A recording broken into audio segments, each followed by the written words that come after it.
Hürmetli vatandaş bugünkü leksiyalarımızı başlayımız. Leksiya dese de Gazi Rose Washington'dan sözleyimiz. Bugün 2019 yıl 9 ayının 21. günü haftaki şembe. Leksiyalarına başlaştan avval vaziyet doğrusu bir kelime söz şu ki bu katım 19. günü Washington'da ötküzülgen sohbetini hazır bazılar bozuldu, bu söhbet davamlaşmadı diye haberlerini ilan kıldı. Tahtolu haberge ilgi bulamadım ben şahsen. Şuna muşa ahvallarını çöğür diyen alda. Vatandaşlarla leksiya sözleyimiz. Ama bir yerdeki bir gayri ahval şu oldu ki Amerika Koşmuş Ştatlarının Saudi Ministeri Wilbur Ross Cumhurbaşkanı Amerika oturuzdaki söhbette koyulup atkan en asaslık bir meseleni ortaya koydu. O nime? Amerika Koşmuş Ştatları Cumhurbaşkanı'nın kanun özgertişine talep kılıvadı. Mavzu bunun. Amerika Cumhurbaşkanı uçraştı. Amerika Cumhurbaşkanı'nın kanun özgertişini talep kıldı. Acayip, gayri tasavvur kılgılı olmaydı dedi mavzulu haber. 9. ayının 20. günü Şangan Nölböre gazetede ilan kılındı haber. Bundak başlandı. Amerika Cumhurbaşkanı Muavin Minister dercilik emeldarla Washington'da sohbet edip berivatıdı. Soğudu uğraşı ceryanıda Amerika Koşmuş Ştatları Cumhurbaşkanı'nın kanunlarını özgertişini izcel talep kıldı. Amerika Koşmuş Ştatları Saudi Ministeri Wilbur Ross 19. günü bu talepni yana bir katem takitledi. Saudi Ministeri Wilbur Ross 9. ayının 19. günü Pakistan haberlerinden ziyaretini kabul kılgandı mındak görsetti. Prezident Trump kelişim imzalaşka tirişçallık görüstü vatıdı.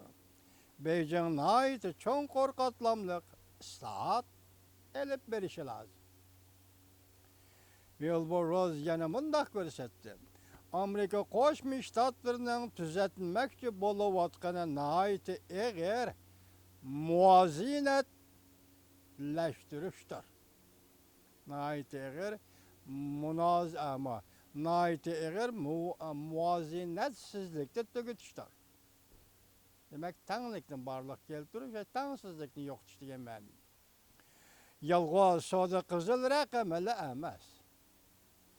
Yani kurulma karakterlik muazinetsizlik. Yani kurulma karakterlik tanrısızlık, berabersizlik. Bazarga kirişke toz kıllık kılış. Hem de akli mülk hukukunu hürmet kılmaslık ve tekniki ötünüp bir işe mecburlaş atarlıkla. O yanımında görsetti. Şunlaşka bu Amerika'dan kançı köplep pırçak setip eliştin ibaret onda addi iş emez. Çünkü koyulgan talep kanun özgertiş. Bu Cumhur hükümeti Amerika'dan pırçak setip eliş bilella el kılgılı buluduğu iş emez. Naiti eğer gep oturga çıkıvatlı hürmetli vatandaşım. Bunu ahırda sözleyimiz mi? Kulağı halısı.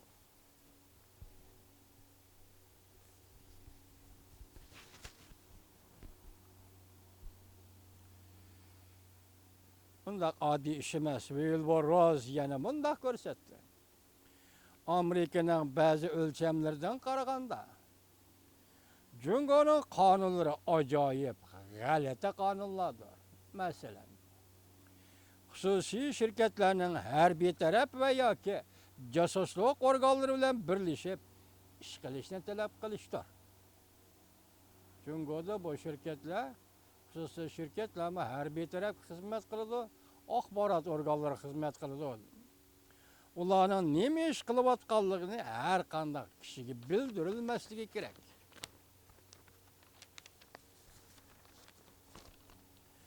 Amerikada bunda qonunlarning tuzilishini tasavvur qilg'ili bo'lmaydi. Amerikada bunda qonunlarning tuzilishini mavjud bo'lishini tasavvur qilg'ili bo'lmaydi. Wilbur Ross'un bu sözlerde iki devletinin muavin minister dercilikleri, əməldarları Washington'da söhbət ötküzüp atqa vakatqa doğru geldi. 19. günü Washington'da söhbət ketip atıda. Soda ministeri Wilbur Ross yok arkadaş sözler var demek bu soda söhbeti bile münasebetlik geçti. Bu katemki söhbət 10. ayda ötküzülüdüğün 13. növbetlik soda söhbetine yol tüzleşiydi. Çünkü Amerika soda uğraşı bir yıl davamlaştı. Bu vakit içinde Amerika Qo'shma Shtatları Cumhuriyeti'nin qonun o'zgartishini izchil talab qilib keldi. Soda urushi bir yil davomlashdi. Shu bir yil ichida Amerika Qo'shma Shtatları Cumhuriyeti'nin qonun o'zgartishini izchil talab qildi dedi. Oqsaroyning iqtisod maslahatchisi Larry Kudlow 7. ayning 9. kuni CNBC muxbirining ziyoratini qabul qilganda bunday ko'rsatgan. Cungo'nun başkalarının akli millik hukukunu o'g'irlashidan tehi qanoatlanmayyotidir. Bizden söhbet vekillerimiz Cungo'nun qonun o'zgartishini qayta talab qilib keldi. Bizden yani Amerika Qo'shma Shtatlarının söhbet vekilleri Cungo'nun qonun o'zgartishini qayta talab qilib keldi. Lekin bu jihatda borgan sari to'sqinlik uyushtirdi. Cungo degidek mundaq hisobladi. Davlat bexatarlik komiteti ve siyasi büro e'lon qilgan belgilemeler yeterli. Biz qonun o'zgartishga qo'shilmaymiz. 6. ayning 11. kuni Cungo hukumatining maslahatchisi Shi Yinhong mundaq oshkorlagan edi. Amerika Cungo'nun qonun o'zgartishini talab qilyapti.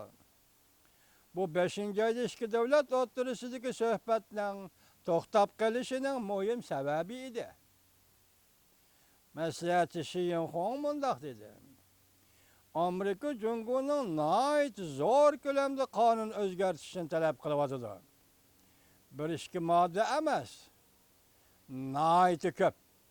Bir necha yuz modda qonun o'zgartishini talab qilyapti. Cungo bundaq ko'p qonun o'zgartishni qabul qilolmaydi. Demak, bir davlatda qonun o'zgartildi degan gap o davlatning siyosat yurgizish asoslari o'zgartildi degan gap vatandosh. Amerika nima deydi? Suhbat jarayonida izchil holda Cungo'ning qonun o'zgartishini talab qilib keldi. Shi Yinhong mundaq dedi. Mahiyetten aytganda soda urushi qizil raqam bilan munosabatsiz. Mahiyetten aytganda soda urushi qizil raqam bilan munosabatsiz.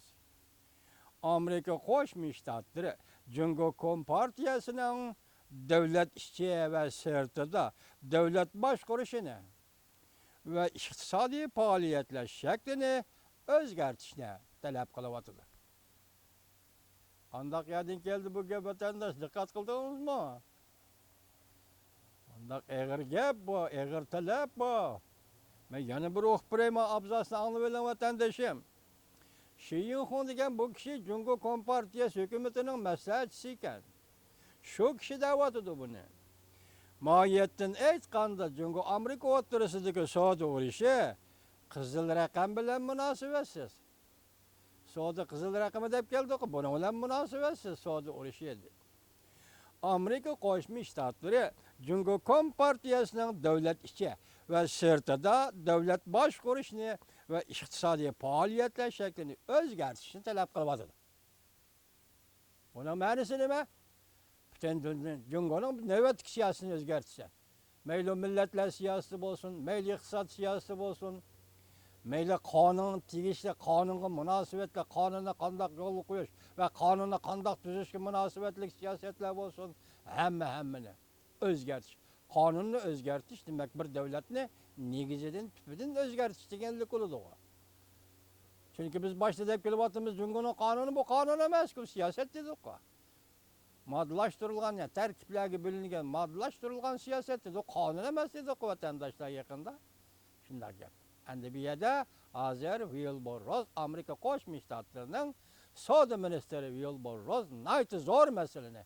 Ichki davlat o'tirisida bo'layotgan zo'r masalani bizga oshkorladi deydi.